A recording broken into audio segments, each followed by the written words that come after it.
শ্রী শ্রী ঠাকুর অনুকূল চন্দ্র বলছেন, ঠিক এমন করেই তুমি কত দেশের ক্ষতি করেছো, তুমি তোমার পরিবারের কত ক্ষতি করেছো তা তুমি জানো না?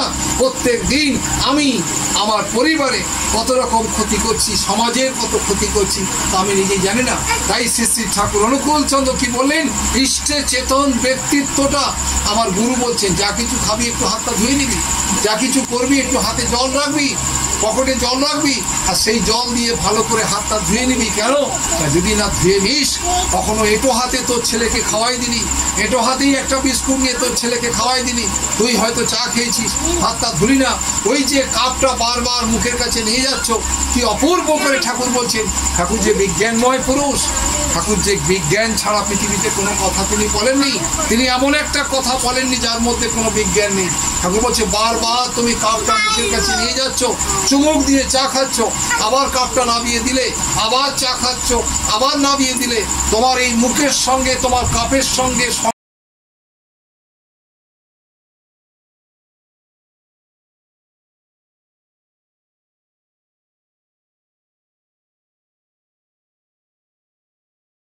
শ্রী ঠাকুরের মা তাকে বুঝতে পারেননি, শ্রী ঠাকুরের জননী মনমোহিনী দেবী তাকে বুঝতে পারেননি।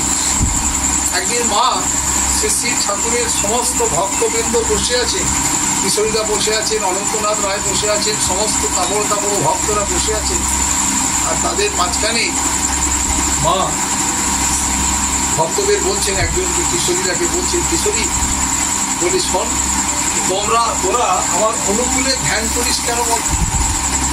মা বলছেন তোরা অনুকূলে ধ্যান করিস কেন? তখন বলছেন যে মা কি করবো, আপনি তো আমাদেরকে হুজুর মহারাজের দীক্ষা দিয়েছেন। কেন? মা হুজুর মহারাজের দীক্ষিত ছিলেন, মা দিল্লি, আগ্রা, লালবাগের দীক্ষিত ছিলেন। তা মা বলছেন যে তোরা অনুকূলে ধ্যান করিস কেন?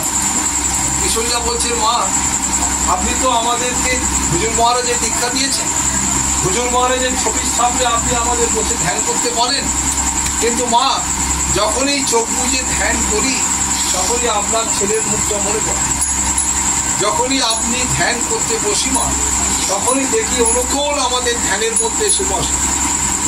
মাতা মনমোহিনীকে কথা বলছেন, আর মাতা মনমোহিনী বলছেন সব বাজে কথা, যদি ধ্যান করলে অনুকূলের মুখটা মনে পড়ে। বলছে হ্যাঁ গো মা, যখনই ধ্যান করতে বসি দেখি অনুকূলের মুখটা এসে মনে পড়ছে, আমাদের ধ্যানে ধরা পড়ছে, দুটো চোখ দিয়ে দেখছি যেন অনুকূল আমাদের সামনে বসে আছে, তিনি আমাদের ধ্যানের বস্তু, আর আমরা তার চরণে বসে প্রার্থনা করছি, ধ্যান করছি।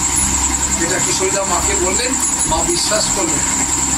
ঠিক একটু পরে মা বলছেন চল অনুকূল তোর খিদে পেয়েছে, খেয়ে নিয়ে চল, মা রান্না করেছেন, খেতে দেবেন। শ্রী ঠাকুর মাকে বলছেন মা আজকে তুই এক কাম কর, তুই আমাকে সব ভাত ডাল তরকারি সব একসঙ্গে চটকায় ভালো করে তলা পাকায় খাওয়াই দেবো। তো বলছে অনুকূল তুই কি বাচ্চা ছেলে নাকি, তোকে আমি গলায় মলায় চটকায় খাওয়াই দেবো? তো বলছে আমি বলছি মা তুই ভালো করে চটকায় দে না, সব তরকারি ডাল একসঙ্গে মাখ, আর একসঙ্গে মেখে আমাকে এক গলা করে খাইয়ে দেবে। এবার মা তো দেখলেন নাচর বান্ধব অনুকূল, তিনি ভাত নিয়ে এলেন, ডাল তরকারি সব একসঙ্গে দিয়ে ভালো করে চোখকে মাখছেন যখন, তখন ঠাকুর বায়না করে বলছেন মা শোন, আমি বলি তুই এই চটকানো ভাত এক দলা আগে তুই খাবি মা, তুই খেয়ে এটো করে আমাকে খাওয়াই। শ্রী ঠাকুর মাকে প্যাঁচে ফেলছে, একটু করে প্যাঁচে ফেলছে, যেহেতু মা ওই একটু আগেই প্রশ্ন করেছেন যে তোরা আমার অনুকূলে ধ্যান করিস কেন, তাই তিনি পুরুষোত্তম শ্রী ঠাকুর অনুকূল চন্দ্র ভগবান, তিনি কখনো বলেননি আমি ভগবান আমি পুরুষোত্তম, তিনি মাকেও কখনো বলেননি মা আমি তোর পেটে এসেছি আমি ভগবান, তিনি বলেননি। তার যখন 3 বছর বয়স প্রচন্ড বদমাইশি করছেন অনুকূল, তখন মা বলছেন অনুকূল বদমাইশি করছিস কেন, চল না ওদের বাড়িতে একটা বাচ্চা হয়েছে দেখবি চল। তখন বলছেন মা তুই আর ওদের বাড়িতে এই বাচ্চারা দেখতে যাবি কেন মা? কেন অনুকূল, বাচ্চারা তো আর 18 দিন বাঁচবে। মা মুখে হাত দিয়ে বলছেন অনুকূল বালাই 60 বলতে নেই, ওদের বাড়িতে শঙ্করধ্বনি হচ্ছে, উলুধ্বনি হচ্ছে, ছোট্ট বাচ্চা হচ্ছে, কি আনন্দ ওদের বাড়িতে, আর 18 দিন বাঁচবে। শ্রী ঠাকুর অনুকূল চন্দ্র মায়ের চোখের দিকে তাকিয়ে চোখ দিয়ে ইশারা করে বুঝিয়ে দিলেন যে মা আমি যা বলেছি তাই ঠিক। মা বুঝতে পারেননি, মাতা মনমোহিনী বুঝতে পারেননি যে অনুকূল চন্দ্র ভগবান তিনি 3 বছর বয়সে মাকে প্রমাণ দিচ্ছেন, মা শোন।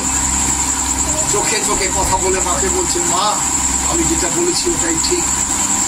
মা ক্যালেন্ডারে দাগ দিলেন, একদিন করে দাগ দিতে দিতে দেখলেন ঠিক 18 দিনের মাথা, 18 দিন আগে যে বাড়িতে উলুধ্বনি শঙ্করধ্বনি হয়েছিল, 18 দিনের মাথায় সেই বাড়িতেই কান্নার আওয়াজ। প্রত্যেকেই খাচ্ছে বাড়ির সবাই। এখন যেমন আমাদের ছোট ছোট বাড়ি হয়ে গেছে, ছোট ছোট ফ্যামিলি হয়ে গেছে, তখন তো এরকম ছিল না। আমাদের একান্নবর্তী পরিবার যাকে বলি এরকম ছিল। আমার বাবারা 6 ভাই, আমার একটা পিসি। আমাদের বাড়িতে এখন যদি একটা কোনো বিয়ে বাড়ি হয় 83 জন মেম্বার আমাদের বাড়ি। এই 83 জনকে আগে বাঁদিকে রাখতে হবে, তারপর ডান দিকে নেমো কোনো করতে। যাই হোক, এখনকার দিনে এরকম মানুষ ছিল। একটা পরিবারে এতগুলো মানুষ একসঙ্গে কাঁদছে আর সেই কান্নার আওয়াজ উঠেছে। আর মাতা মনমোহিনী অনুকূলকে বুকে জড়িয়ে ধরে বলছে, অনুকূল যা বললি তাই সত্যি হল। তাই তিনি তো কখনো বলেননি মাকে যে মা আমি তো ভগবান। তা মাকে বলছেন, মা তুই আমাকে ভালো করে চটকায় ঝটকায় মাখায় দলায় করে তুই আমাকে একটু খাওয়াই দিবি, কিন্তু খাওয়াবার আগে তুই আগে এঁটো করে তারপর খাও। তুই আগে এক গাল খাবি মা, এঁটো করে তারপর খা। মা প্রত্যেক দিন খেতে বসলে তিনি পাশে একটা প্লেট রাখেন, আর সেই প্লেটে আগে তিনি তার গুরুর উদ্দেশ্যে নিবেদন করতেন, তারপর মা খেতেন। মা 9 বছর বয়সে দীক্ষা নিয়েছিলেন। 9 বছর বয়স থেকে মাকে এটা মেনটেন করেছেন। অর্থাৎ তিনি আগে তার গুরুকে দিয়েছেন, আর গুরুকে দেওয়ার পর তারপর মা কিন্তু নিজে গ্রাস গ্রহণ করেছেন যথারীতি। সেদিন মা তো বিপদে পড়েছেন যে অনুকূল আমাকে বলছে আগে খেয়ে তারপর খাইয়ে দিতে হবে। আর মাতা মনমোহিনী তিনি একদলা ভাত নিয়ে ওই প্লেটে রাখছেন, আর যখন প্লেটে রাখেন তখন চোখ বুঝিয়ে গুরুর উদ্দেশ্যে নিবেদন করেন। মা যখন চোখ বুঝিয়ে নিবেদন করছেন, দেখছেন অনুকূল এসে তার হাত থেকে ভাতটা চেটে খেয়ে চলে। মাতা মনমোহিনী অনুকূলের দিকে তাকিয়ে বলছে, অনুকূল তুই আমাকে বললি এক গ্লাস খেয়ে তারপর তুমি আমাকে এঁটোটা খাওয়াই দেবে মা। আমি যখন গুরুকে নিবেদন করছি তখন দেখলাম তুই এসে ভাতটা চেটে খেয়ে গেলি। বলছে, মা আমি তো তোর দিকে বসে আছি, আমি আবার কখন তোর হাত চেটে খেলুম? তা বলছে, আমি যে দেখলুম ধ্যানে যে তুই এসে আমার এই হাত থেকে ভাত চেটে খেয়ে চলে। মাতা মনমোহিনী অনুকূলের দিকে তাকিয়ে আছে, আর অনুকূল মায়ের দিকে তাকিয়ে আছে। কিশোরীরা বলছে, মা ঠিক আপনার গুরুকে নিবেদন করতে গিয়ে যেমন অনুকূল ভাত আপনার হাত থেকে চেটে খেয়ে নেয়, আমরাও যখন ধ্যান করি তখন অনুকূল আমাদের ধ্যানে এসে বসে। তাই পরম প্রেমময় শ্রী শ্রী ঠাকুর অনুকূল চন্দ্র তিনি কখনো কাউকে প্রমাণ করেননি আমি ভগবান, আমি পুরুষোত্তম। তিনি আমাদের গুরু। আমরা ভাগ্যবান যে এমন একজন গুরু দীক্ষা আমরা সত্যিই ভাগ্যবান যে এমন একজন গুরু আমাদের জীবনের গুরু হয়েছেন, আমার বংশের গুরু হয়েছেন, আমার পরিবারের গুরু হতে পেরেছেন। আমার বংশ ধন্য, আমার পরিবার ধন্য, আমার ছেলে মেয়ে বউ আমরা সবাই ধন্য যে আমাদের জীবনে শ্রী শ্রী ঠাকুর অনুকূল চন্দ্রের মতন একটা গুরু, যিনি আমাদের জীবনের আরাধ্য দেবতা, যিনি আমাদের প্রতিদিনের উপাস্য দেবতা, সেই শ্রী শ্রী ঠাকুর অনুকূল চন্দ্র তিনি যে আজও আমাদের সঙ্গে আছেন, আজও আমাদের ধ্যানে আছেন। আমরা যত ধ্যান করব তত তাকে বুঝতে পারবো যে তিনি আমাদের ধ্যানে আছেন। যত আমরা তাকে ভালোবেসে তার কথাগুলিকে পালন করে চলতে থাকবো ততই কিন্তু তিনি খুশি হবেন। তার যত বই আছে পড়ে দেখবেন। আমি টুকটাক যেটুকু পড়াশোনা করেছি আমার জীবন দিয়ে, একদম ছোট্ট বয়স থেকে পড়াশোনা করতে করতে, কলেজে পড়তে পড়তে আমি ঠাকুরের যে সব বইপত্র পড়াশোনা করেছি, তাতে আমি যেটুকু পড়াশোনা পেয়েছি, ঠাকুর কিসে খুশি হচ্ছে? ঠাকুর খুশি হয়েছেন ওই কিন্তু তার নাম। শ্রী শ্রী ঠাকুর তিনি নাম ছাড়া, তার কাজ ছাড়া কিন্তু আর অন্য কিছুকে পছন্দ করেননি। তাই তুমি যত ইষ্টে চেতন ব্যক্তিত্বটা, মন্ত্রে চেতন মন, ইষ্টভৃতে দীক্ষা চেতন, সেবায় চেতন ভোর। ঠাকুরের বাণী, ঠাকুর নিজে আমাদেরকে বাণী দিলেন। ইষ্টে চেতন ব্যক্তিত্বটা, একটা মানুষ যত ইষ্টে চেতন হবে, একটা মা, একটা ছেলে, একটা মহিলা, একটা পুরুষ, একটা মা, একটা দাদা, যত ঠাকুরের প্রতি টান বাড়বে। এই সংসার করছো, যা কিছু করছো, সবের মধ্যে যদি তার প্রতি টানটা ভালো থাকে, যদি তার প্রতি টান আমাদের থাকে, তাহলে কি বলছেন? ইষ্টে চেতন ব্যক্তিত্বটা, মন্ত্রে চেতন মন। আমি এক কাপ চা খেলাম, খেয়ে হাতটা ধুয়ে দিচ্ছি, ট্রেনে বসে অনেকগুলো লোক আমাকে দেখে বলছেন যে দাদা ওটা কি করলেন, গঙ্গা জল দিয়ে হাত ধুয়ে নিলেন? গঙ্গা জল না, এটা কিন্তু কলের জল। তা আমি হাত ধুয়ে নিলাম, আর দাদা চা খেলাম, খেয়ে আমি হাতটা ধুয়ে নিলাম। এখন ধরুন আমি চা খেলাম, এটো হাতে আমি আমার এই একটা ব্যাগ, আর সেই ব্যাগটার আমার চেন টেনে জলের বোতলটা বের করতে হবে। আমি এটো হাতেই চেন টেনে ফেললাম, এটো হাতেই জলটা খেয়ে নিলাম। তারপরেই আপনি হয়তো আমাকে বললেন দাদা আমার একটু জল তেষ্টা পেয়েছে, আমাকে একটু জল খাওয়াবেন। আমি আপনাকে এঁটো জলটাই দিয়ে দিলাম, আপনি এঁটো হাতে জলটা খেয়ে নিলেন। তারপর আপনি পেশাব গেলেন, পেশাব করে আপনি হাত ধুলেন না, আপনি চলে এলেন, আপনি এসে আমার বোতলটা নিয়ে জল খেয়ে নিলেন। এবার আপনার ওই যে হাতটা নোংরা হলো, তাহলে কি করলেন? আমরা নিজে থেকে আমি ভালো করে নাকটা মুছলাম, আর নাকটা মোছার পর আমি ট্রেনের হ্যান্ডেলটা ধরলাম, আর ট্রেনের হ্যান্ডেলটা ধরে আমি নামতে চেষ্টা করলাম, নেমে গেলাম। আমার পরে আর একটা ছেলে বা একটা মেয়ে উঠে সে ওই হ্যান্ডেলটা ধরলো, ওখানে কিন্তু আমার এই শিকনি মোচা হাতটা দেওয়া আছে। ওতে কিন্তু যে জামটা তৈরি হয়েছে, ওতে যে ব্যাকটেরিয়া তৈরি হয়েছে, ওটা সে হাতের মধ্যে গ্রহণ করলো। তারপরে নেবেই একটা কলা ছাড়ি যখন খাচ্ছে, তখন আর হাতটা ধুলো না, ওই আমার শিকনির জাম আর হাতে লেগে গিয়ে সে কিন্তু ওখান থেকে ক্যারি করলো, আর একটা রোগকে বহন করে নিয়ে গেল। শ্রী শ্রী ঠাকুর অনুকূল চন্দ্র বলছেন, ঠিক এমন করেই তুমি কত দেশের ক্ষতি করেছো, তুমি তোমার পরিবারের কত ক্ষতি করেছো, তা তুমি জানো না? প্রত্যেক দিন আমি আমার পরিবারে কত রকম ক্ষতি করছি, সমাজের কত ক্ষতি করছি, তা আমি নিজেই জানি না। তাই শ্রী শ্রী ঠাকুর অনুকূল চন্দ্র কি বললেন? ইষ্টে চেতন ব্যক্তিত্বটা আমার গুরু বলছেন, যা কিছু খাবি একটু হাতটা ধুয়ে নিবি, যা কিছু করবি একটু হাতে জল রাখবি, পকেটে জল রাখবি, আর সেই জল দিয়ে ভালো করে হাতটা ধুয়ে নিবি। কেন? যদি না ধুয়ে নিস, কখনো এটো হাতে তোর ছেলেকে খাওয়াই দিলি, এটো হাতেই একটা বিস্কুট নিয়ে তোর ছেলেকে খাওয়াই দিলি, তুই হয়তো চা খেয়েছিস, হাতটা ধুলি না, ওই যে কাপটা বারবার মুখের কাছে নিয়ে যাচ্ছ। কি অপূর্ব করে ঠাকুর বলছেন। ঠাকুর যে বিজ্ঞানময় পুরুষ, ঠাকুর যে বিজ্ঞান ছাড়া পৃথিবীতে কোনো কথা তিনি বলেননি, তিনি এমন একটা কথা বলেননি যার মধ্যে কোনো বিজ্ঞান নেই।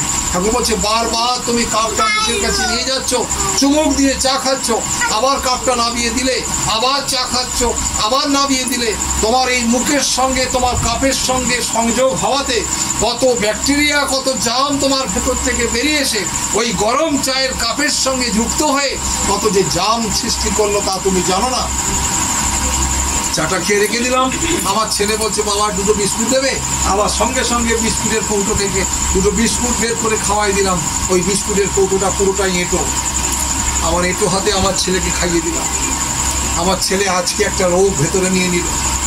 এই রোগটা 30 বছর পর, 40 বছর পর, 45 বছর পর ওর ভেতরে কিন্তু একটু একটু করে জাগে। কেন? ঠাকুর বলছেন আজকে রোগ ঢোকে, রোগ কিন্তু সঙ্গে সঙ্গে সাড়া দেয় না, একটু একটু করে কিন্তু রোগ সাড়া দেয়। একটু একটু করে রোগ কিন্তু যত বয়স বাড়বে তত কিন্তু অসুস্থতার দিকে তুমি এগিয়ে যাবে। এই জন্যেই ইষ্টে চেতন ব্যক্তিত্বটা মন্ত্রে চেতন। যাতে তুমি গুরুদের চেতন থাকবে। আমি দীক্ষা নিয়েছি, আমার গুরু পছন্দ করেননি আমি এঁটো হাতে কখনো থাকি। প্রস্রাব করে জল নিতে হবে, এটা আমার গুরু বলেছেন। বসে প্রস্রাব করতে হবে, এটা আমার গুরু বলেছেন। কেন? শ্রী শ্রী ঠাকুর অনুকূল চন্দ্র বলছেন আজকে সারা পৃথিবীতে তিনি আন্দোলন করলেন। আজকে ডাক্তাররা আন্দোলন করে বলছেন এর ধারে কাছে এখনো ডাক্তাররা পৌঁছতে পারেনি। ম্যাক্সিমাম মানুষ কিডনি নিয়ে অসুস্থ হচ্ছে, ম্যাক্সিমাম মানুষ তারা প্রস্টেট নিয়ে অসুস্থ হচ্ছে এবং তাদের অপারেশন করতে হচ্ছে, লক্ষ লক্ষ টাকা খরচা হচ্ছে, তারপর ক্যান্সার ফর্ম করে যাচ্ছে, তারপর মানুষকে মরে যেতে হচ্ছে। কত অল্প বয়সে কত মানুষ ক্যান্সার জাম নিয়ে এই পৃথিবী ছেড়ে চলে যাচ্ছে। শ্রী শ্রী ঠাকুর বলছেন বসে প্রস্রাব করলে কি হয়? যখনই তোমার তলপেটে চাপ পড়বে সমস্ত প্রস্রাবটা বেরিয়ে যাবে, আর যেই মুহূর্তে তুমি দাঁড়িয়ে প্রস্রাব করলে সঙ্গে সঙ্গে কিছু প্রস্রাব তোমার ভেতরে পেটে কিন্তু রয়ে গেল, তোমার এই কিডনিতে থলিতে রয়ে গেল। ওটা একটু একটু করে পচতে শুরু করবে, আর এই পচতে পচতেই কিন্তু তোমার কিডনিতে স্টোন করবে, আর কিডনিতে স্টোন হলেই অপারেশন করবে, অপারেশন করলেই কিন্তু ক্যান্সার তৈরি হবেই। শ্রী শ্রী ঠাকুর অনুকূল চন্দ্র আজ থেকে 100 বছর আগে তিনি যে হোমিওপ্যাথি ডাক্তার, তিনি যে অ্যালোপ্যাথি ডাক্তার, তিনি যে সমস্ত ডাক্তার, শ্রী শ্রী ঠাকুর তিনি ডাক্তারি বিজ্ঞান শিখেছিলেন, ডাক্তারি তিনি জানতেন এবং তিনি মনের ডাক্তার ছিলেন। শ্রী শ্রী ঠাকুর অনুকূল চন্দ্র যখন ডাক্তারি পড়তে গেলেন তাকে বলছেন অ্যালোপ্যাথি পড়বে না হোমিওপ্যাথি পড়বে। শ্রী শ্রী ঠাকুর বলছেন অ্যালোপ্যাথি হোমিওপ্যাথি তো পড়বই, কিন্তু আমি চাই কি মাস্টারমশাই জানেন, তিনি বলছেন ডাক্তার প্রফেসরদের বলছেন, আমি চাই নিউরোপ্যাথি, যাতে আর মানুষ ভবিষ্যতে কখনো অসুস্থ না হয়।